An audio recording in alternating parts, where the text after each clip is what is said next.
enfermedades que llamamos eritemato descamativa, por las características de sus lesiones. Ay, por cierto, vine del consultorio directo, no traje los exámenes, pero los felicito porque dieron muy buen examen teórico, ¿ya? Y están también dando buenos exámenes prácticos. Así que me siento orgullosa de ustedes, ¿ya? Cuando hay que felicitarlos, hay que felicitarlos, ¿sí? Así que están yendo bien. Espero que jueves, viernes mantengan ese nivel que se ha visto hasta ahora, ¿sí? Mejor eso, ¿sí? Exacto. Entonces, ahora vamos a entrar al grupo que decimos enfermedades eritemato-descamativas. ¿Cuáles son esas? Psoriasis, dermatitis seborreica, pitiriasis rosada y dermatitis atópica. Son las principales enfermedades que generan eritema y que generan escama. Psoriasis considero que es una de las más importantes, por eso he traído unos videitos que quiero que ustedes lo vean y comprendan que la psoriasis va más allá de recetar solo una crema. Debemos ver al paciente de manera integral porque esto afecta muchísimo su calidad de vida, ¿sí? Así que por favor, en silencio, vean estos videitos.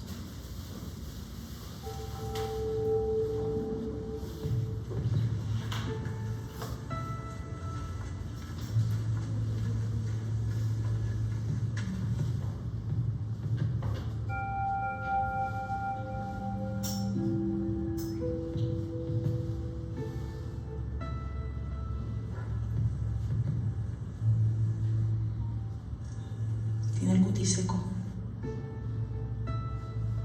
Tiene los pómulos grandes.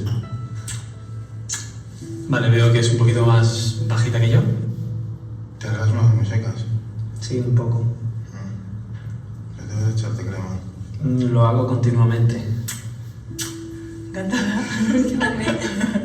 Qué bien escuchar a alguien.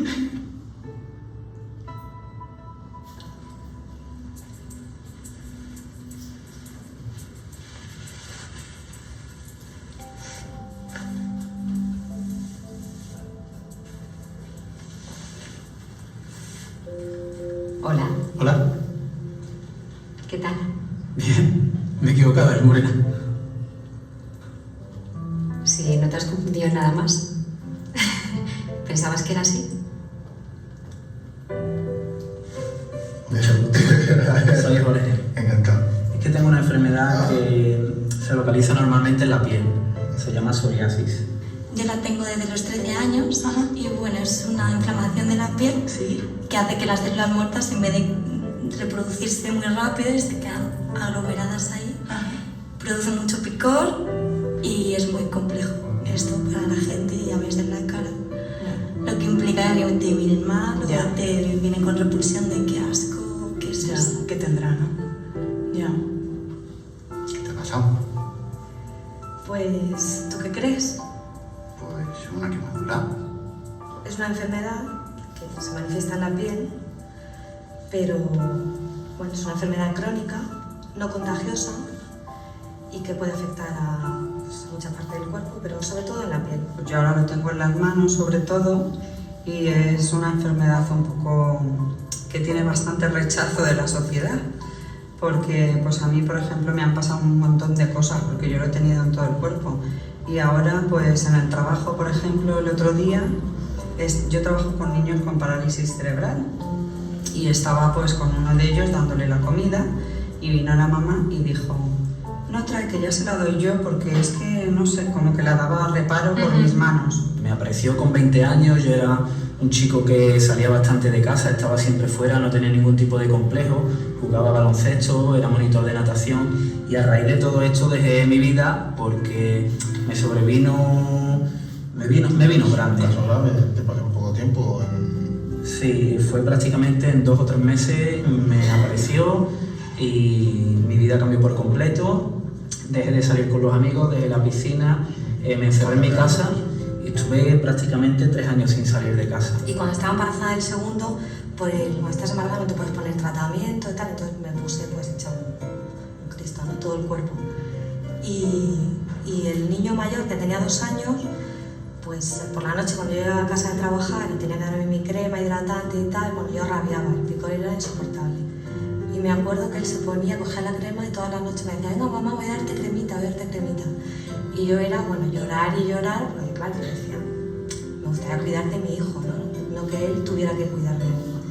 Entonces, esas cosas son las más difíciles, yo creo, porque como que te estropean momentos de tu vida que no tenías por qué vivirlo así. Yo por lo de mi hermana sé que no es contagiosa, pero en honor a la verdad debo decir que cuando, por ejemplo, en el metro o, por ejemplo, imagínate un camarero, ¿no?, que esté a lo mejor manejando tu comida o tu bebida, una persona que te es desconocida, que no te es familiar, con la que no tiene un vínculo, y le ves a lo mejor que tiene psoriasis en las manos o algo así, no vamos a ser hipócritas, claro que te produce un cierto Rechazo, ¿no? Por si acaso Sí. contagia algo seguramente. Sí. Sí, ¿no? Sí, sería hipócrita negarlo. Y eso a pesar de que tengo un familiar que... Sí. Mis parejas, por ejemplo, flipan un poco porque dicen que tienes en el cuerpo, nunca han tenido reparo en nada porque cuando te sale en todo el cuerpo es en todo el cuerpo. O sea, ni la zona íntima se libra, ni las axilas, todo el cuerpo es todo el cuerpo. Pero luego es verdad que cuando alguien te quiere, sí que le da igual lo que tengas, o sea, no le importa, pero siempre con un miedo de qué va a pensar, qué vergüenza, qué miedo, qué... Yo creo que muchas veces es más lo que uno tiene en la cabeza, esas inseguridades, ese nerviosismo, que lo que realmente la persona ve. Pero claro, tú no sabes delante de quién estás enfrente. O sea, Y si lo va a tolerar, o va a decir, no, pues ya no quiero nada, o ya vete, Ya. o sea que sí, es muy complicado, pero bueno, Pero tienes que ser tú y tú eres esta. pues ya está, al final, lo que hago. Es lo que hay. Yo creo que debería de ser. Seguiremos intentando. Mucho gusto. Genial.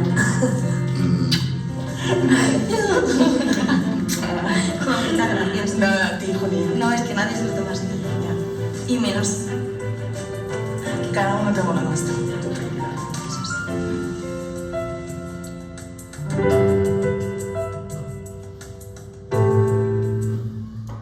¿Qué tal? ¿Qué les pareció eso? Nos hace cambiar nuestras expectativas, decir solo necesitamos una crema y ya está el paciente. No, tenemos que ver cómo realmente afecta la calidad de vida y hay escalas que miden cómo se afecta la calidad de vida en los pacientes con psoriasis. Creen mucho los pacientes o la sociedad en sí que estas son enfermedades infectocontagiosas. Yo he visto muchos pacientes que llegan al consultorio y dicen, doctora, es que alguien en el trabajo tiene, ¿no será que me ha contagiado? Y solo porque hay alguna otra imperfección en la piel ya creen que ha sido un contagio. Entonces es bueno también que nosotros como médicos comencemos a cambiar la opinión de los pacientes, no a discriminarlo. El paciente sufre mucho, como dicen ahí, los amigos son los primeros que lo rechazan. Uy, no, ya no te juntes con ese, mira cómo bota sus escamas, qué asco. Entonces, y no sabemos cómo realmente eso les afecta a ellos. Ahora, ¿un paciente deprimido va a mejorar sus lesiones? Por supuesto que no. Por eso muchas veces tenemos que trabajar en conjunto con psicólogos o con psiquiatras, ¿ya? Aquí la gente no acostumbra mucho ir al psicólogo o al psiquiatra porque lo asocian con que no, ya está mal de la cabeza, ¿no ves? Pero más bien él te va a dar pautas, herramientas para enfrentar a ciertas enfermedades que ya van a ver que esto no tiene cura, pero que sí yo tengo que aprender a lidiar con ello. Y eso es lo que hace. Ahora, voy a mostrarles este otro videito que me parece muy interesante. Presten atención. Este es más larguito, pero también nos hace pensar de la psoriasis de otra manera.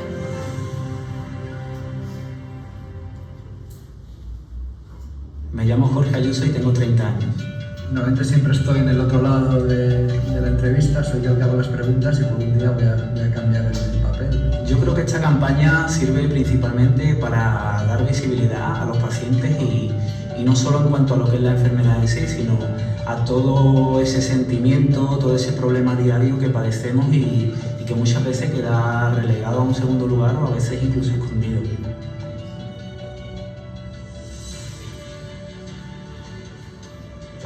Hola Xavi, encantado. Para que me conozcan un poco, que hasta ahora no hemos tenido la oportunidad de hablar, yo soy paciente de psoriasis en placa desde hace aproximadamente 12 años y desde hace unos 2 años padezco artritis psoriásica.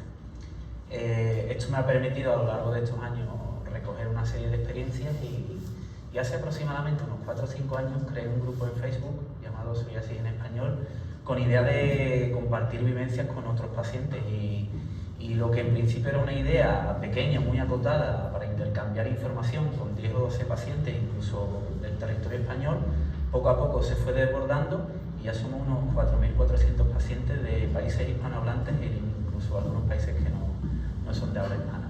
Entonces, bueno, pues en principio eso provocó que fuese adquiriendo ciertos conocimientos de comunicación, siempre desde el punto de vista amateur, nada profesional, y eso está haciendo que cada día me interese mucho más el tema de la comunicación farmacéutica y periodística, claro.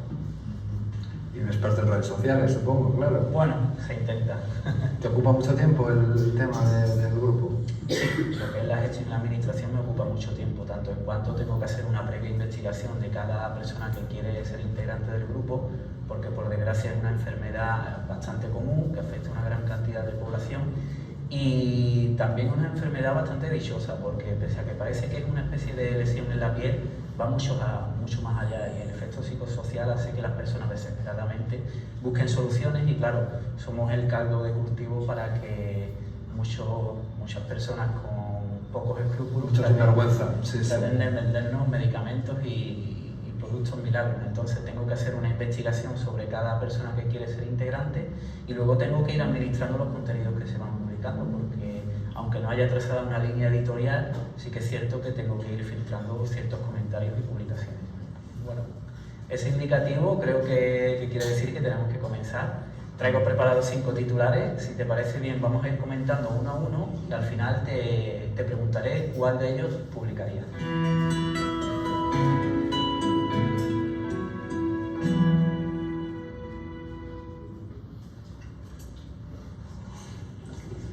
Bueno, el primero de ellos lo firma 20 minutos. Todos los titulares, no te lo he dicho con anterioridad, pero todos los titulares lo firman periódicos reales, ¿vale? El primero lo firma 20 minutos y viene a decir que la psoriasis afecta a más de 1 millón de personas en España. Un dato demoledor. 1 de cada 40 personas. Tremendo. A mí me parece que es muy interesante que los pacientes nos abramos y compartamos nuestras experiencias con otros profesionales que tienen mucho que ver en nuestro día a día, porque gracias a eso hacemos o permitimos o habilitamos que ellos puedan empatizar más con nosotros y también nosotros con ellos. A mí me gusta mucho escuchar a los pacientes, siempre aprendo, así que vengo con mucha curiosidad y con incertidumbre. Eso es lo que comentabas antes, que hay muchísima gente afectada y a mí lo que de verdad me preocupa no es tanto los que están tratados, que afortunadamente tenemos un sistema de salud bastante bueno, aunque tenemos que luchar para que siga siéndolo, sino los que, como decías antes, no se atreven a salir de casa, reniegan de la enfermedad, no quieren tratarse. Eso para mí yo creo que es un reto y es muy importante que pacientes como vosotros deis la cara y luchéis contra el estigma, porque yo creo que es una enfermedad muy estigmatizada todavía. Totalmente de acuerdo. Y en cuanto a la cantidad, ¿no te parece muy abultada para quizá la poca repercusión? Eso es curioso porque hasta que no te metes en el mundo de la psoriasis no te das cuenta que hay tantísima gente. Ya empiezas a fijarte, esta persona tiene los codos, que hay mucha más gente afectada, pero por lo que dices tú, yo creo que se esconde mucha manga larga, en verano no voy a la piscina, no voy a la playa, y entonces tenéis que ser los pacientes los que deis el paso, porque es una enfermedad que se ve enseguida, tiene su parte buena y tiene su parte también de estigma, ¿no? Que la gente te señale por la calle, que yo creo que debe ser horroroso, ¿no? Y más en un pueblo pequeño, ¿no? Que absolutamente todo el mundo te conoce y que te diga, mira, que será contagiosa, que son esos tópicos que siguen vigentes y que hay que seguir combatiendo una y otra vez porque todavía la gente no los interioriza. Y desde el punto de vista del periodismo, de la comunicación, ¿no crees que quizá la psoriasis acapara muy pocos titulares con respecto a otras enfermedades con menor prevalencia? Es una enfermedad que efectivamente va muy por detrás de cáncer cardiovascular, pero el hecho de que sean los pacientes los que sean el motor está cambiando mucho el tema. Hay enfermedades en las que es muy difícil que los pacientes se manifiesten y psoriasis sois un ejemplo de cómo sois vosotros los que hacéis que se ponga en el foco la enfermedad y que se mueva. Por supuesto, siempre será menos de lo que os gustaría, pero también tenéis que tener en cuenta que tú vas a ser paciente crónico 50, 60 años con una calidad de vida aceptable, que un paciente de cáncer probablemente tiene las horas contadas, los días contados, una persona con problema. Y eso también a los periodistas nos sesga, ¿no? Es difícil que alguien se muera de psoriasis, te morirás de las complicaciones cardíacas dentro de 30 o 40 años, pero claro, eso, ya digo, la clave es que vosotros como pacientes estéis en primera fila y que expliquéis vuestro problema, y a mí en el caso que me preocupa especialmente el que tengamos todos acceso a los nuevos tratamientos. Muy bien. Indica el luminoso que tenemos que pasar a la segunda pregunta o el segundo titular que vamos a tratar. El segundo, promisorio fármaco nacional para la psoriasis severa, un anticuerpo monoclonal humanizado. Se nota la retórica cubana y la riqueza del lenguaje, pero es un titular que yo nunca usaría, y menos siendo prometedor hasta que no fuera una realidad. Yo creo que los periodistas tenemos que bajar el nivel de nuestros lectores. Yo cuando escribo para médicos o para farmacéuticos no escribiría esto tampoco, pero escribiría para su nivel, y para el público en general es fundamental hablarles en un idioma que entiendan. Yo tampoco escribiría sobre fármacos prometedores, yo prefiero escribir sobre realidades, porque jugar con las ilusiones de la gente es muy complicado, muy complicado. Entonces, una vez que haya datos reales, se publican. Lo de publicar fármaco prometedor, ya digo, a mí no... Y más todavía si es en ratones, eso ya me parece... Pensar que habrá dentro de 8 o 10 años un fármaco o no, me parece absurdo y malgastar. Prefiero guardarlo para de verdad cuando sean informaciones de valor, y esta para mí no es una información de valor. Pasamos al tercero. Casi un 40% de pacientes con psoriasis rechazan abrazos o caricias. Este es un dato tristísimo, tristísimo. De estos que te cogen el corazón. A mí la verdad es que me ha tocado porque no, es algo en lo que no piensas y que me hace pensar en un día a día muy complicado. Este es el impacto emocional que es tremendo. Claro, yo pienso en mis hijas, en mi mujer, me encanta abrazarlos y renunciar a... Además hay estudios de cómo los mecanismos cerebrales de la satisfacción te animan, te levantan el ánimo, ¿no? Un abrazo en un momento dado te puede ayudar muchísimo más que un medicamento o que una palabra. Y el hecho de que acabes rechazando incluso algo tan maravilloso como un abrazo o una caricia de una persona que quieres, la verdad es que es complicado. El aspecto psicológico yo creo que es algo que se tiene muy dado de lado, que creo que es fundamental. Se habla mucho de abordaje multidisciplinar de los pacientes y es un tema que hay que ahondar muchísimo, porque el sufrimiento ese que no se expresa y que te lo llevas dentro es muy doloroso. Yo me imagino que debe ser tremendo, ¿no? El rechazar una caricia de un hijo, yo creo que se me ponen los pelos de punta, ¿no? Porque, no sé, ¿tú cómo lo vives esto? Pues lo veo de una manera difícil, ¿no? Porque muchas veces se aborda la psoriasis como una enfermedad de la piel, como algo visible, pero por desgracia va mucho más allá, ¿no? El alto impacto psicosocial que tiene esta enfermedad en la vida de los pacientes como nosotros es muy importante. De hecho, muchas veces ya no es solo el rechazo de la sociedad, también es el autorrechazo al que tú te sometes porque vas con una especie de prebenda, un parapeto, para evitar que te rechacen. Tú mismo te autorrechazas, dejas de salir, dejas de mantener las relaciones tal y como las venías llevando a cabo, y eso hace que te conviertas en una persona mucho más fría. Claro, tú renunciaste al fútbol, baloncesto, que seguro que te encantaría, ¿no? Y te tuviste que dejarlo. Sí, las relaciones con los propios amigos cambian, con la propia familia, te da vergüenza, y sobre todo esa especie de obligación, ¿no? De tener que ir explicando a todo el mundo y justificando qué es lo que tienes. Pasamos a la cuarta. La psoriasis podrá tratarse con cenizas del café. Esto es un fallo radical de la prensa sanitaria, de estos que se ven de vez en cuando y no deberían verse nunca. Por desgracia, la precariedad lleva a que mucha gente, becarios o gente que no es de este ámbito, acabe escribiendo del tema. Todos nos equivocamos, pero hay que tener exquisito cuidado cuando se escribe de medicina, porque las expectativas de los pacientes son muy complicadas. Hablar en futurible, no. Yo creo que lo único que consigue es confundir a los pacientes y a la sociedad, ¿no? Y ya si encima es una pseudoterapia como esta, me parece delirante, ¿no? A todos los periodistas nos meten goles, ¿eh? A mí también me los han metido. Acabas aprendiendo y hoy es más fácil, porque hoy enseguida te dicen, oye, mira, no te has equivocado y esto no tiene ninguna base científica, ¿no? Entonces, hay que estar muy atento, y vosotros también tenéis que estar atentos y decir al periodista, oye, mira, no, esto no tiene evidencia científica, esto es el último artículo que se ha publicado sobre el tema y esto es la evidencia que hay, esto no. Pero ya digo, a mí me preocupa muchísimo, me llegan muchísimas mails de pacientes desesperados que les ofrecen todo tipo de venenos y de porquerías y de recetas de la abuela, Y claro, la gente está tan desesperada que prueba lo que sea, ¿no? Que eso es lo verdaderamente... Hay gente que de verdad se cree su trola y luego hay miserables que encima se aprovechan de los pacientes para sacar el dinero. Es muy, muy preocupante. Totalmente. Pasamos a la quinta y última pregunta. 5 maneras de eliminar la psoriasis para siempre con remedios caseros. Esto es una web de información que no merece absolutamente ningún interés. Pero al final se juega con las ilusiones de los pacientes y puede ser muy peligroso, pero es mejor ni mirar esas páginas web. Por desgracia, estos remedios caseros valen, en el mejor de los casos, para que pierdas el tiempo y en el peor que pierdas el tiempo, el dinero y la salud. Claro.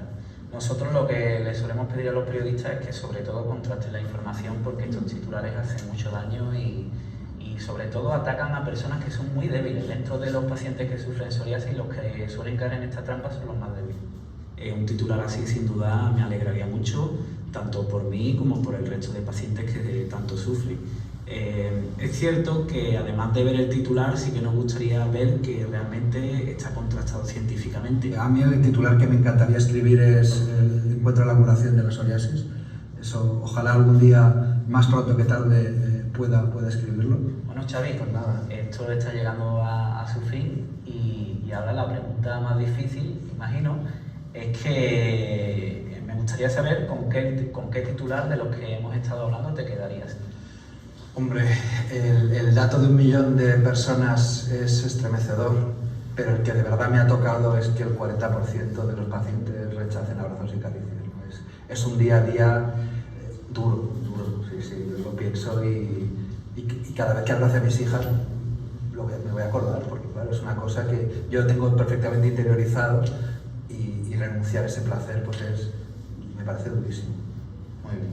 Perfecto, pues Xavi, quiero agradecerte tu tiempo y para mí ha sido un placer conocerte en persona y poder charlar un ratito. Yo encantadísimo de echar una mano a los pacientes, vosotros sois el motor de que tengamos el sistema de salud que tenemos y tenemos que cuidarlo. Muchísimas gracias.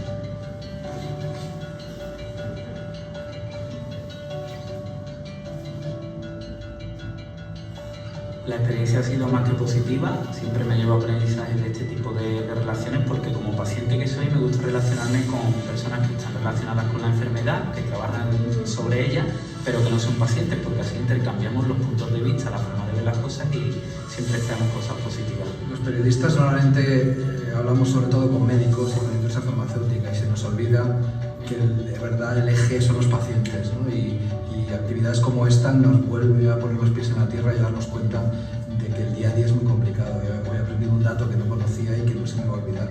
Es fundamental que los pacientes sean los que marquen la agenda y ya digo, he aprendido muchísimo. Me ha parecido bastante interesante tanto su figura como la respuesta que ha ido dando a todos los titulares que hemos ido viendo. Pues que todos los pacientes de psoriasis abrazan a diario todas las veces que quieren a sus seres queridos. Que esta estadística pase a la historia.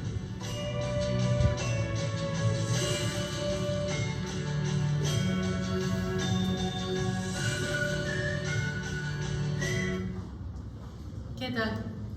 ¿Cambiamos la expectativa de la psoriasis? Sí. Entonces, ahora vamos a entrar a aprender sobre esta patología que hemos visto que realmente genera un gran conflicto psicosocial en los pacientes, ¿sí? La psoriasis pertenece al grupo de enfermedades que decimos eritemato-descamativas, por las características que presentan sus lesiones. Recuerden, eritema y escamas, ¿no? Entonces, son muchas las enfermedades que representan a este grupo, pero creo que una de las principales es la psoriasis. Esta es una dermatosis inflamatoria que tiende a ser crónica. Recuerden que es recidivante, que produce lesiones de base eritematosa y superficie con abundantes escamas. Hemos visto que no solamente afecta la piel, sino que también puede afectar las uñas y muchas veces confunden con onicomicosis. Yo he visto pacientes que están tomando fluconazol por 6 meses, doctora, este hongo es rebelde, no mejora, y cuando vemos es psoriasis. Entonces hay que realmente tener criterios clínicos y yo hoy se los voy a mostrar cómo distinguir una onicomicosis de una psoriasis, ¿ya? Y también, si bien es raro, pero se han visto asociaciones de la psoriasis con las articulaciones, lo que llamamos psoriasis artrítica. Por supuesto, generando mucho más incomodidad al paciente, mucho más dolor. Y creo que esta cifra cada vez va en aumento y ahora creo que podemos decir de 1 a 5% de la población mundial tiene psoriasis. Ahora creo que estamos en el boom de las enfermedades inmunológicas. ¿Por qué? ¿Se han puesto a pensar por qué hay tantas enfermedades inmunológicas? Hay más vitiligo, hay más psoriasis. ¿Por qué? Nuestro estilo de vida. Vivimos corriendo, vivimos comiendo chuchería. Y eso favorece a que se activen este tipo de enfermedades. Ahora, la psoriasis estamos acostumbrados a ver en zonas que llamamos salientes óseas. ¿Cuáles son esas? Codos, rodillas. Pero en realidad ya puede localizarse en cualquier parte del cuerpo. Hay pacientes que tienen solo exclusividad por el cuero cabelludo. Y eso también los puede hacer confundir con ¿qué? ¿Qué patología se presenta aquí? Dermatitis seborreica. Dermatitis seborreica o caspa. También he visto pacientes, doctora, esta caspa rebelde, mire, ya compré varios champú anticaspa y cuando vemos es psoriasis, por eso no va a haber una buena respuesta, ¿sí? Puede aparecer, como dijimos, en las uñas, hay casos donde aparecen en los pliegues, es decir, sobre todo en el área genital, es raro, pero puede aparecer en algunos pacientes. Otro se localiza solo en palmas y plantas, otro aparece de manera generalizada. Es más propia de personas de piel más clara. En los morenitos como que no es tan frecuente la psoriasis, ¿sí? Si hablamos de sexo, creo que ambos sexos están comprometidos. Y si hablamos de la edad, si bien pueden aparecer presentaciones en niños, pero son sumamente raras. En un niño pensaría primero en una dermatitis atópica, en un proceso seborreico, antes que en una psoriasis. Pero ya en un adulto, obviamente, esta es una patología más de predilección, ¿sí? ¿Por qué? Porque el adulto puede tener más factores desencadenantes, sobre todo estrés, o no se estresa. ¿Un niño se estresa? Alguno, pero la mayoría los adultos, ¿no? Comienzan a tener deudas, comienzan a trabajar, comienzan un montón de cosas que hacen que el paciente esté inmunosuprimido. Ahora, hablemos de la causa de la psoriasis. La causa no está muy clara, pero cuando no tenemos algo claro, nos planteamos algunas hipótesis. Entre ellas, que existiera un defecto en la falla de renovación celular. Recuerden que nuestra piel renueva sus células ¿cada cuánto? Cada 20 días aproximadamente. En cambio, aquí hay una renovación tan rápida que se van amontonando las capas córneas y eso es lo que conocemos como escamas. También hablamos que hay cierto predominio genético. Ustedes comienzan a averiguar en los pacientes con psoriasis. ¿Alguien en la familia tiene? Sí, mi tía, mi mamá. O sea, hay una asociación fuerte de factores genéticos. Ya inclusive hablamos que hay una transmisión autosómica dominante. Tenemos algunos cromosomas inclusive ya que los hemos podido identificar. Y también hablamos que hay una respuesta inflamatoria en el cuerpo, inmunológica, sobre todo los linfocitos T, CD4, CD8. Entonces, cuando un paciente nos pregunte, ¿por qué tengo psoriasis, doctora? Yo por lo menos siempre les digo, cuando nosotros nacemos con una cadena que se llama ADN. Y ahí estarían todas las enfermedades de nuestros papás, de nuestros abuelitos, de nuestros tíos. O sea, ¿qué quiere decir? Que nosotros ya nacemos genéticamente predispuestos a tener algunas enfermedades. Pero aquí depende de nosotros que las activemos o que ellas pasen desapercibidas de generaciones en generación, ¿sí? Allá atrás, ¿me están prestando atención? ¿Sí? Ahorita los voy a separar, si no. Entonces, eso es lo que tienen que tener claro a sus pacientes. A veces no podemos hablarle mucho de inmunología porque ellos no van a comprender, pero sí decirle que aquí, por lo tanto, no existe la crema milagrosa. Estos pacientes, como tienen procesos crónicos, y por eso dicen los artículos, y a veces creen, no, que la ceniza del café, que no sé qué, entonces van haciendo tratamientos que muchas veces pueden afectar hasta su salud, ¿ya? Van comprando productos que no van a dar ningún resultado. Entonces yo les digo, no busquen la crema milagrosa, mejoren su calidad de vida. Ay, ¿qué es eso, doctora? ¿Cómo es eso? Porque a veces el paciente uno le dice, va a comer sano. ¿Qué es comer sano? No es pollo todos los días, no es hamburguesa todos los días, ¿no? Entonces a veces hay que explicarle, hay que trabajar en conjunto con psicología, psiquiatría, con nutricionista. O sea, inclusive ahorita se está viendo que la psoriasis se está uniendo, porque yo creo que las enfermedades se están fusionando con síndrome metabólico o con otras condiciones. Es muy frecuente ver a un paciente con psoriasis, diabético, hipertenso, así sucesivamente, ¿ya? Entonces, yo les digo y le aclaro al paciente, aquí no existe la crema mágica ni la poderosa. Existen, por supuesto, opciones de tratamiento. El 50% del éxito del tratamiento va a ser los medicamentos que yo le voy a recetar, ya sea crema o tableta o inyección. Pero el otro 50% depende de quién, del paciente. Y yo creo que más 70% ha de ser el paciente y 30% lo que nosotros le vayamos a recetar. Entonces, esa persona de que muchas veces la psoriasis se mantiene activa todo el tiempo, es porque esa persona no está trabajando en ese 70%. No es culpa de ustedes, es ese otro 70%. Entonces, yo tengo la obligación como médico de explicarle eso a mi paciente. No va a ver la crema. Ay, doctora, pero yo veo que allá a mi amiga le dieron una crema y ya se le perdió. Pero no sabemos cómo es el estilo de vida, cómo es la alimentación de esa otra persona. Yo le digo mucho al paciente, el alcohol no es amigo de la psoriasis.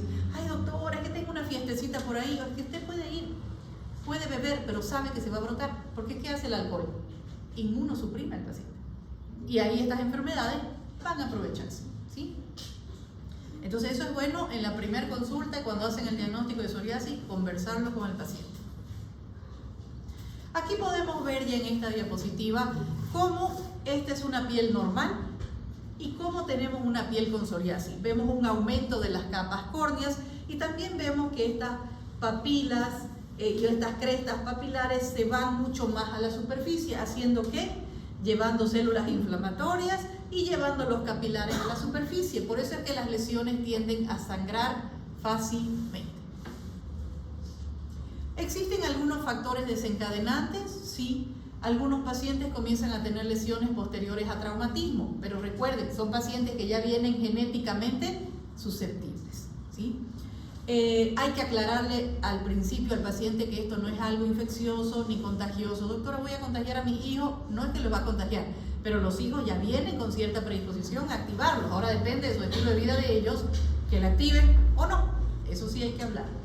Hay una variedad de psoriasis que se llama gutata o en gotas, y esta está altamente relacionada con procesos infecciosos, sobre todo de las vías aéreas superiores. Ay, doctora, tuve un resfrío y mire, con el tiempo me aparecieron estas lesiones. Entonces hay que dar inclusive tratamiento con antibióticos en estos pacientes para que puedan retroceder más rápido las lesiones. Como hablamos de inmunosupresión, por supuesto algunas enfermedades inmunosupresoras como el VIH, el estrés. Yo creo que esto ya lo podríamos meter como una enfermedad, ¿no? El estrés. Pero mientras más ansioso, nervioso sea ese paciente, más lesiones va a tener. Alcohol, cigarrillo, ¿sí? Y se han visto casos que algunos medicamentos, como por ejemplo los beta bloqueantes o antimaláricos, han podido servir de detonante, pero les vuelvo a repetir, en personas que genéticamente vienen predispuestos a tener estas enfermedades. Yo siento que aquí en Bolivia tenemos mucha deficiencia de la parte genética. No tenemos inclusive estudios, y si se hacen, las muestras se tienen que mandar a otro país a procesar, haciendo que también los costos sean muy elevados. Pueden llegar a costar de $1,000 a $5,000 tranquilamente. Entonces las personas no nos hacemos para ver, a ver, es que yo soy susceptible a qué enfermedades. Esperemos que la tecnología pues vaya avanzando y que inclusive existe la terapia génica para uno nacer y ahí que te puedan modificar qué alelos o qué cromosomas pueden alterarse en el transcurso de la vida. Eso es lo que soñamos, ¿no? Pero mientras tanto no nos queda más que a nosotros lidiar con nuestra genética y mejorar nuestra calidad de vida, ¿sí? ¿Cómo reconozco que mi paciente tiene psoriasis? Pues la lesión elemental característica es la placa.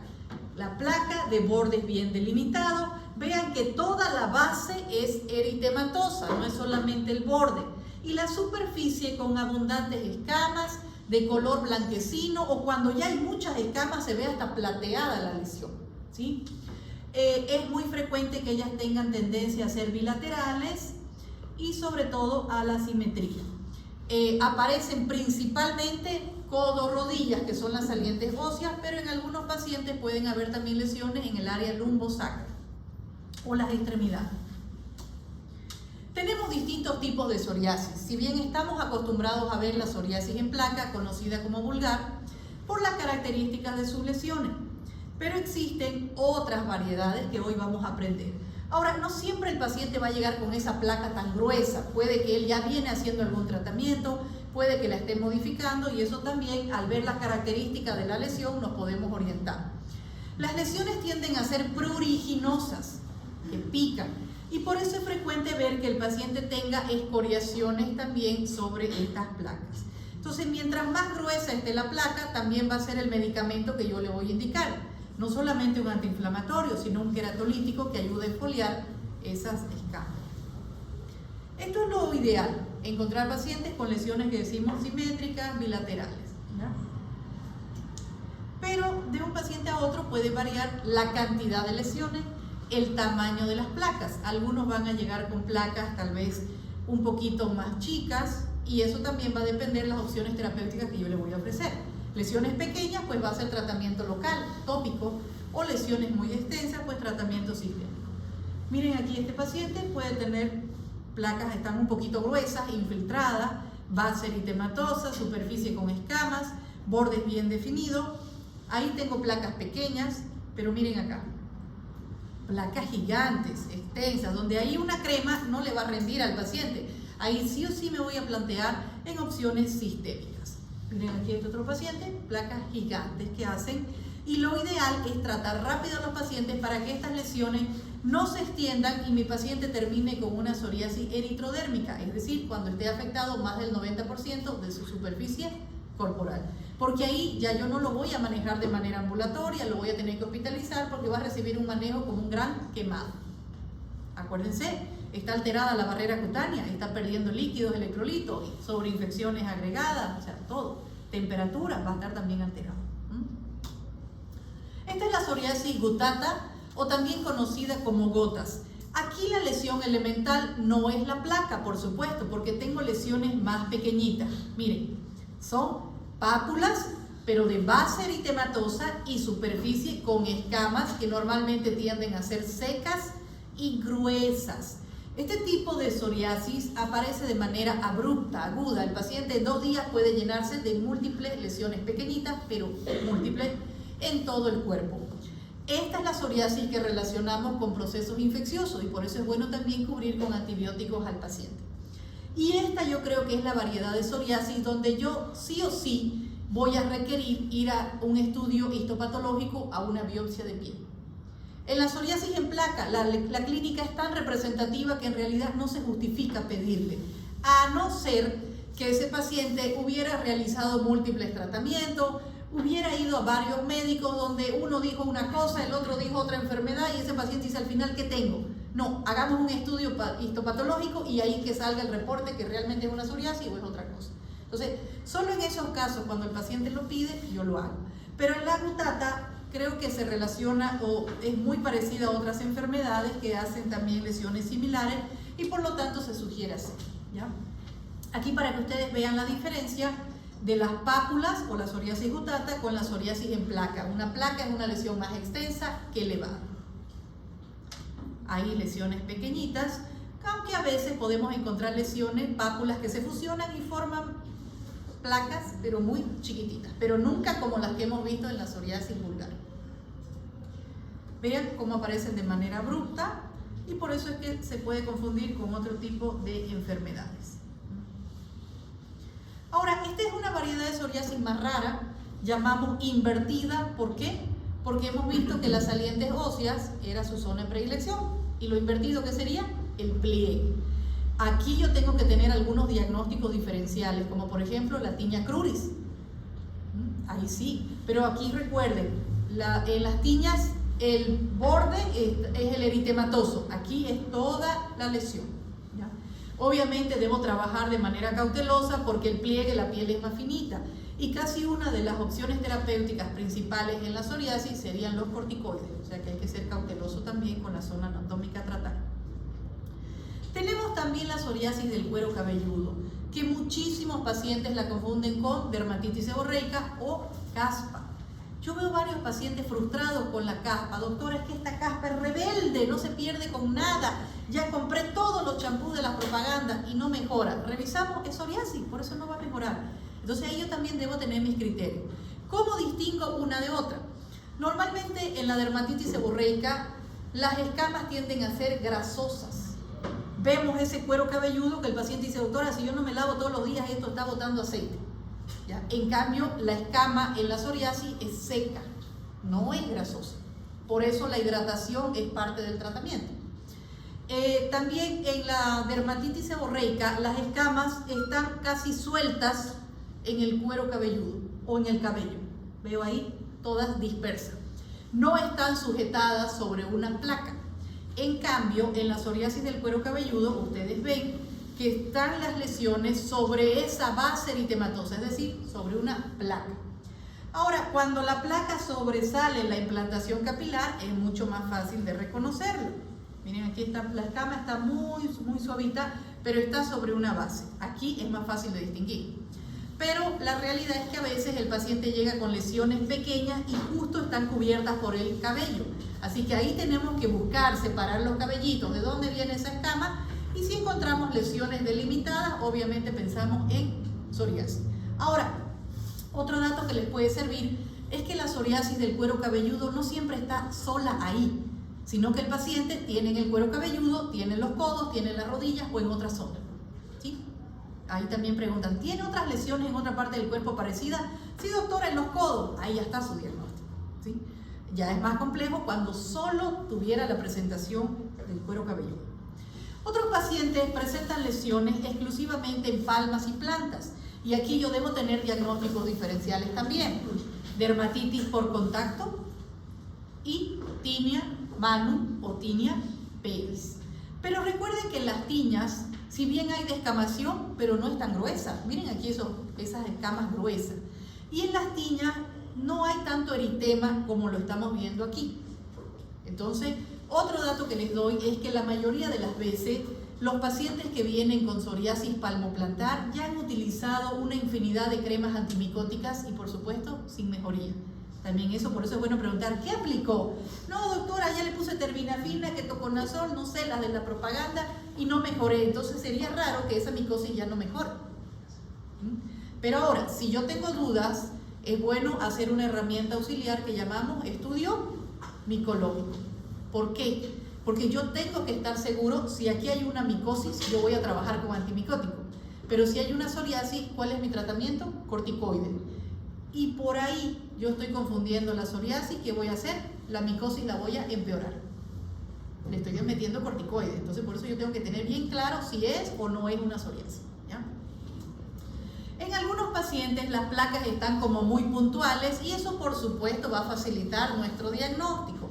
Pero cuando las placas se encuentran distribuidas tanto en todas las palmas o en toda la planta, ahí sí ya me puedo confundir con otras entidades. ¿Sí? Doctora, ¿puede devolvérselo? ¿Esta? La otra. Eso que dice ahí, la relación, ¿la puede explicar? Ya. Yo siempre digo, las enfermedades tratan de fusionarse. Entonces, de por sí ya salen algunos términos al mercado que podrían ser sebosoriasis. O sea, que el paciente tenga tendencia a dermatitis seborreica, pero también que presente una psoriasis por las características de su lesión. Son casos más raros donde yo puedo decir, no, aquí realmente son escamas muy gruesas, también al mismo tiempo son grasosas, pero que me puedo plantear ambas entidades. Y sí hay casos donde tú tienes las dos, pero es súper raro. ¿Ya? Gracias. Ahorita yo no quiero confundirlos de que a veces se pueden fusionar, pero sí que tengan bien claro tratar de separar. Miren aquí, por ejemplo, ¿se podría confundir con tiña? Son muy gruesas. Miren, son muy amarillas. Son escamas gruesas, por eso la psoriasis es escamas secas y gruesas. Si fuera algo de contacto, ¿qué tendríamos que tener? Fisuras o grietas en el pulpejo de los dedos. Eso es lo que vamos a orientar. Ahora existen otras variedades de psoriasis que son un poco más agresivas, que se presentan casi de manera generalizada y que sobre todo son agudos los procesos. El paciente de un día a otro comienza a tener este tipo de lesiones. Esta es una variedad rara. Yo no he tenido ningún paciente que llegue al consultorio con esto, pero sí otros colegas han tenido estas presentaciones. La psoriasis de von Sumbus, también conocida como psoriasis pustulosa. Estamos acostumbrados a ver escamas en la psoriasis, pero aquí hay pústulas, como su nombre dice. Puede presentarse el paciente, aparte de las lesiones, con fiebre, malestar general. ¿Ven? Placas base eritematosa, pero la superficie llena de lesiones pustulosas. Y no es por procesos infecciosos, simplemente la reacción que genera la piel, ¿ya? Y otra variedad que es mucho más compleja es la psoriasis eritrodérmica, que les comentaba hace rato, donde vemos más del 90% de la superficie corporal comprometida. Aquí hay que trabajar como que fuera un paciente quemado. Está alterada la barrera cutánea, puede estar alterada la temperatura, propenso a infecciones, o sea, está perdiendo líquidos y electrolitos ahí. Entonces son pacientes que no voy a mandarlos a la casa, los voy a hospitalizar. Vean cómo algunos casos son tan severos que hasta pueden haber desprendimientos de las láminas ungueales. O sea, aquí se sale todo, se folia todo el cuerpo, ¿sí? Ahora, como esto lo confunden mucho con onicomicosis, quiero mostrarles algunas características que sí van a ver en un paciente con psoriasis ungueal, que son patognomónicas de esto, y otras que pueden tener en ambas patologías. La psoriasis ungueal, un alto porcentaje de enfermos puede tener afectación de las uñas, un 40%. Sería muy raro que solo el paciente tenga exclusividad ungueal y que no tenga en otra parte del cuerpo. Lo que yo estoy acostumbrada a ver es que puede tener psoriasis en codo, psoriasis en el cuero cabelludo, psoriasis en cualquier otra parte, y adicional también tiene la presentación de las uñas, ¿ya? Eso también es un dato que nos puede orientar cuando revisamos al paciente. Muchos llegan tomando tratamientos antimicóticos. ¿Por qué? Porque efectivamente los hongos es lo más común en nuestro medio, nuestro clima les favorece, pero ojo, no toda alteración de las uñas siempre es hongo. Entonces yo debo tener criterios, y si aún la clínica no es tan representativa para mí, soliciten herramientas auxiliares complementarias. Nada cuesta, señora, vamos a hacer un estudio micológico, un raspadito de la uña, al día siguiente tienen el primer reporte, ahí confirma o descarta, ¿sí? Ahora, la onicolisis es el desprendimiento de la lámina ungueal de su lecho. Normalmente vemos este tipo de lesiones que se ve como blanquecinas o amarillentas y casi siempre en el extremo distal. Esto es característico de una micosis, pero también puede ser característico de una psoriasis. O sea que este dato aquí no nos está orientando, puede aparecer en ambas entidades. La hiperkeratosis subungueal, que sería el engrosamiento de la lámina ungueal, sobre todo del borde distal, es también característico de una micosis. Hasta aquí nosotros no vamos a confundir. Puede aparecer en una psoriasis estas características o puede aparecer en una micosis.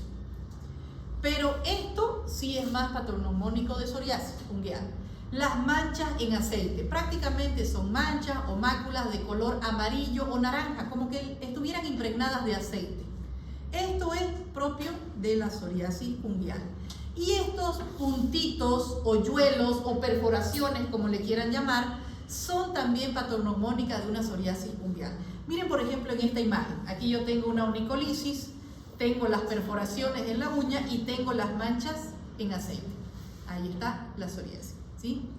Entonces, de todos modos, si yo tengo dudas, no veo tantas perforaciones, hagan un raspadito y ya está. En la psoriasis, la mayoría de las veces la clínica, las placas, esa base eritematosa y descamativa es suficiente para llegar a hacer un diagnóstico. Pero también es bueno que sepan que existen algunos otros signos que me podrían orientar. Por ejemplo, el signo de la bujía, o también conocido como parafina, o el signo de la membrana de Duncan. ¿A qué se llama este signo de la bujía? Que muchas veces, al formarse las escamas blanquecinas, se ve como que fuera la cera de la vela. Cuando nosotros raspamos una vela, así salen como esas pequeñas lesiones de esas mismas características. O muchas veces se ve una membrana fina epidérmica que se desprende en bloque. Eso es lo que llamamos membrana de Duncan-Buckley. Otro signo, y esto lo podemos ver fácilmente, es el signo de Aupin, también conocido como rocío sangrante. Solo retiro una escamita, ya sea con una cureta, ¿se acuerdan de las curetas, las cucharitas? O con un bajalengua. Por último, el paciente dice, ni bien la toco, sangra, doctora. Ya les está orientando, esto sí es patognomónico de la psoriasis. Y el fenómeno de Kepner, que lo hemos visto en patologías como las verrugas, la presencia de lesiones que siguen algún trayecto lineal, algún traumatismo, alguna cirugía, alguna lesión que tenga la piel, que ahí salen organizadas las lesiones, también me puede orientar en que mi paciente tenga una psoriasis. Diagnóstico diferencial, van a ser muchas las patologías porque va a ir en relación con la variedad de psoriasis que pueda tener mi paciente. Ya vieron, para una psoriasis ungueal, onicomicosis principalmente, una psoriasis del cuero cabelludo, dermatitis seborreica, una psoriasis gutata, podría pensar también en un líquen plano, que son lesiones parecidas, así sucesivamente. Existe una clasificación que nos dice qué tan grave es la psoriasis, porque también de acuerdo a eso son las opciones terapéuticas que yo voy a hablar. Hablo de una psoriasis leve a una psoriasis estable, la mayoría de las veces es psoriasis en placa, que afecta menos del 10% de la superficie corporal, o aquel paciente que tenga una psoriasis en gota o gutata, pero que no sea tan extensa. La psoriasis moderada vendría a ser un paciente que tenga más del 10 al 25% de la superficie corporal comprometida, excepto si afecta cara, manos, pies, genitales o pliegues, o siempre que no exista la afectación articular o que el estado psicológico del paciente no se vea afectado. Si ese paciente está con depresión, ya no viene a ser moderada, viene a ser grave, ¿sí? Y ya la psoriasis grave o severa, estamos hablando que está afectado más del 25% de la superficie corporal, puede que el paciente tenga lesiones en el rostro, en las manos, en los pies, en genitales o pliegues, que tenga una psoriasis o una artritis psoriática, que tenga limitación de la movilidad, de que esté con alteración de sus actividades normales, o que sean las variantes que hemos visto severas como la pustulosa, la eritrodérmica, o una psoriasis en placa que se esté extendiendo rápidamente, ya la voy a catalogar como severa. La mayoría de las veces el pronóstico en la psoriasis es bueno, es una enfermedad que si bien se va a manifestar de forma benigna, pero a pesar de que estas lesiones no generan dolor, puede generar un poco de prurito, es increíble cómo afecta, y eso lo hemos visto en los videos, la calidad de vida del paciente. Sobre todo puede generar una discapacidad social o psicosocial, si podemos decir. Los primeros muchas veces que se alejan son los mismos amigos. Ay, me dan asco las lesiones, está botando escamas, eso es contagioso. Por eso lo primero que hay que aclararle al paciente, esto no va a contagiar. Uno nace con la predisposición y uno la activa, por lo tanto uno la puede controlar, ¿ya? Si hablamos del tratamiento, hay que explicarle bien claro al paciente. Actualmente no se dispone de ningún tratamiento curativo, por lo cual en los tratamientos, las opciones que hay, se van a encargar de mejorar los síntomas, ya sea el prurito, las lesiones que no sean visibles, disminuir tanto la gravedad como la extensión de ellas. No existe ningún tratamiento de elección. Normalmente nos sentamos con el paciente, les explicamos, tiene pocas lesiones, las podemos trabajar con crema. A veces hay pacientes que vienen y dicen, ay doctora, ¿y no hay otra cosa más fuerte? ¿Solo hay crema? Pero lo más seguro siempre van a ser los tratamientos tópicos. Los sistémicos pueden dañar otro órgano y ya van a ver las opciones que tenemos, ¿ya? Entonces, eso hay que conversar con el paciente, hay que ver riesgo-beneficio, si tiene otras comorbilidades, si ha habido respuesta a algunos tratamientos, también buenas respuestas, nos vamos sobre esa misma línea. Si es una psoriasis de leve a moderada, vamos a dar tratamiento solo tópico. Si es una psoriasis de moderada a severa, pues por supuesto va a requerir tratamiento sistémico. Si hablamos de tratamientos tópicos, lo más importante es decirle al paciente, mientras la piel esté lo más hidratada posible, es mejor. ¿Por qué? Porque así no va a generar tanta escama. Y hay algunos pacientes que llegan con lesiones muy escamosas y como piedra. Entonces yo les digo, si no hidratamos la piel, ¿de qué sirve colocar el corticoide ahí encima? Él no va a absorberse porque eso está tan seco, está tan duro que va a tardar más en verse el resultado. Si el paciente hidrata la piel previamente a las cremas antiinflamatorias, entonces ahí se va a absorber mejor y la respuesta pues va a ser mejor en ese paciente. Entonces, la hidratación es fundamental. Cremas con urea, cremas con ácido láctico es lo adecuado. O por último, vaselina. ¿Ya? Se puede colocar vaselina al paciente saliendo de la ducha y van a ver que las lesiones también pueden retroceder solo con hidratación. Creo que de primera línea tenemos a los corticoides, y no los corticoides de baja potencia, de mediana a alta potencia. Entre ellos, de predilección, betametasona y clobetasona. Los pacientes aman los corticoides porque son excelentes antiinflamatorios, pero también debemos explicarle que si abusamos de esta crema de manera constante y permanente, podemos generar un daño en la piel. ¿Qué puede haber? Atrofia. Ese paciente llega con una piel que nosotros utilizamos un término córtico estropeado, lleno de estrías, de esa piel llena de pelo, o sea, con acné o algunos otros daños más complejos, llena de vasos sanguíneos ahí alrededor, ¿sí? Entonces, Hay que explicarle al paciente de que los corticoides son excelentes antiinflamatorios, pero que yo voy a utilizar ese efecto antiinflamatorio, o sea, por pocos días, y de ahí lo voy a soltar. Los corticoides sistémicos no están indicados para estos pacientes. Algunos, cuando van a la farmacia, les meten inyecciones. Yo no sé cómo hacen los pacientes, pero van a renegar ustedes con ello. Me colocaron una inyección, ¿de qué sería? No sé. ¿Quién va a la farmacia y se hace colocar inyecciones y luego no sabe qué? Pero mucha gente sí lo hace. Entonces yo digo, a veces los pacientes me la quieren charlar, no, era como unas inyecciones para hongo. No existen inyecciones para hongo. Entonces están inventando. Lo único que le pueden meter en inyecciones son o antialérgicos, penicilina, que les encanta, el paciente hasta la pide la penicilina, le gusta que le pongan penicilina, o corticoides, ¿ya? Entonces, ¿qué pasa con el corticoide? Ese paciente ve, bajó, y luego viene con fuerza un rebrote de lesiones, y ahí cuesta mucho más controlar. Entonces, sí podemos trabajar con corticoides tópicos, pero sistémicos no. ¿En qué casos he tenido que colocar inyecciones con corticoides para tratar de mejorar un poquito la calidad de vida de mi paciente? Era 23 de diciembre y él llegó así todo eritrodérmico. Ahí sí quiero ayudarle, pero ya le estoy diciendo, este no es el tratamiento adecuado, pero para que usted pase la Nochebuena por lo menos un poquito más tranquilo, sí vamos con esto. Pero ya lo manejo para otro tipo de crema, ¿sí? O tratamiento. Para ayudar a los corticoides existen otras opciones, como los derivados de la vitamina D, como el calcipotriol o el tacalciprol. Aquí a Bolivia no nos llega, creo que algunas farmacias de manipulación tienen el calcipotriol, pero es caro. Entonces, si mi paciente está todo eritrodérmico, no va a ser su mejor opción, seamos realistas. En otros países llegan combinaciones, por ejemplo, de betametasona con calcipotriol, que sería espectacular. Otras opciones serían derivados de la vitamina A, como el tazaroteno. Antes nos llegaba. Pero ¿qué pasó? Que el paciente, por supuesto, él dice, la primer crema que me dieron, doctora, bonito me limpiaba. O me retrocedía la lesión. Esta segunda no veo que funcione. Obvio, ellos quieren siempre el corticoide, pero ahí nosotros tenemos la obligación de educar al paciente. Sí, señora, pero esa cremita la vamos a dejar solo para ataque. Ahorita intentemos no lastimar la piel y vamos con estas otras opciones. Puede que demore más en retroceder, digamos, estas placas, pero estamos yendo con un cierto grado de seguridad. ¿Sí? Cuesta que el paciente lo entienda, porque normalmente ellos se compran ya los corticoides a escondidas. ¿Sí? Otras opciones, exfoliantes, ácido salicílico, alquitrán de hulla o inmunomoduladores como el tacrolimus. Una cremita de tacrolimus, ¿cuánto está costando? Un pomito de 20 gramos, entre 300 a 400 bolivianos. Entonces, yo debo ser coherente. Si mi paciente tiene placas chiquititas, pues sí le voy a indicar eso. Si son grandes, tal vez.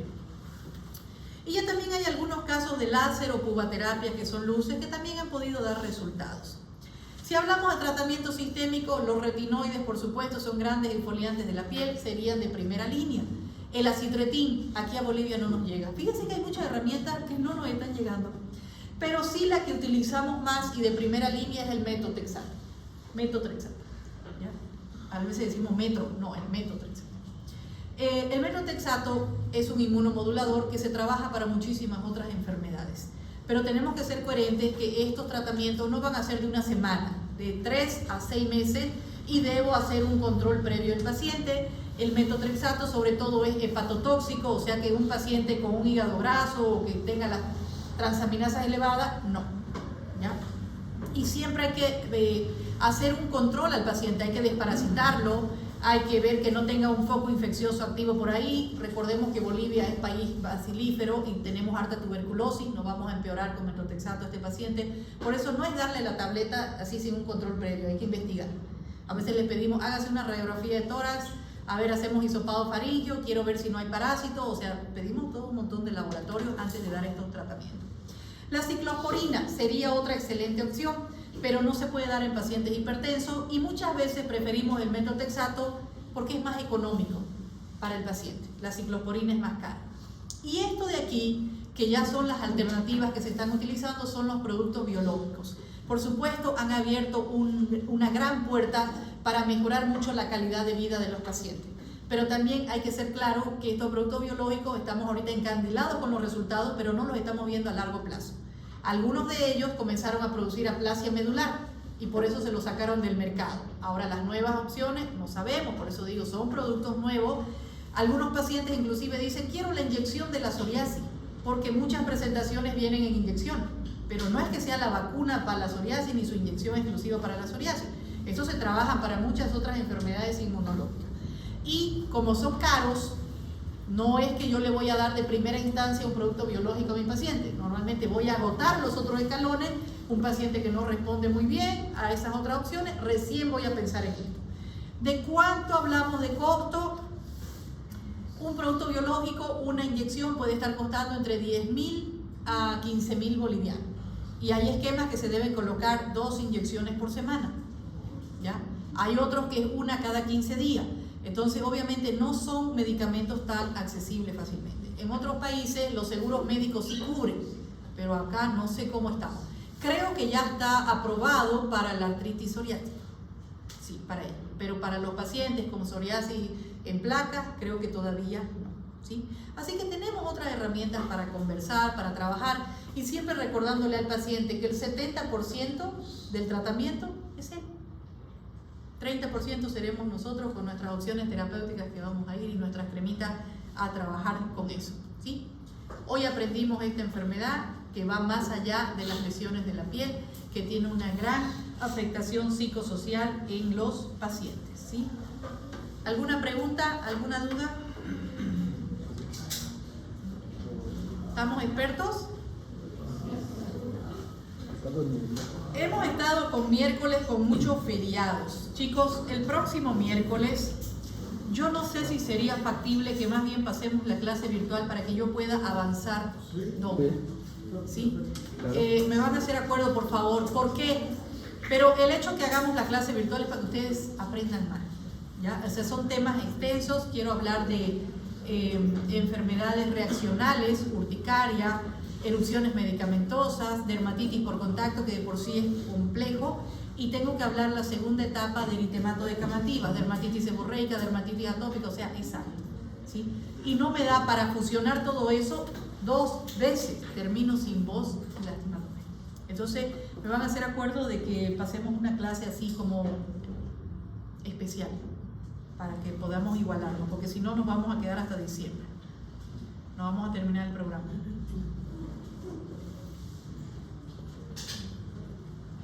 Por favor, le pido que mañana todos de manera organizada lleguen puntuales para su examen. ¿A qué hora les toca su práctica? 11. Ya. Pero creo que pueden llegar un poquito antes, ¿no? Nosotros salimos de la clase de traumatología. Pero todos, no todos. Sí, la gran mayoría de la práctica de mañana salimos del hospital. Por ejemplo, los que no fueron hoy día van a estar ahí, a eso me refiero, no esperen hasta las 12 recién amontonarse.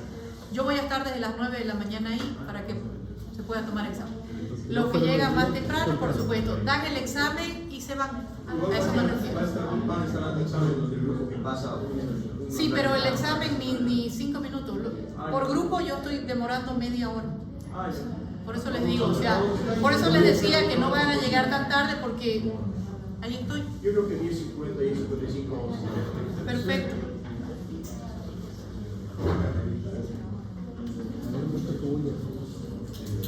Yo creo que está la mayoría aquí para la clase, ¿no, chicos? Sí, no se preocupen, yo les pongo ya la asistencia. Nos vemos entonces mañana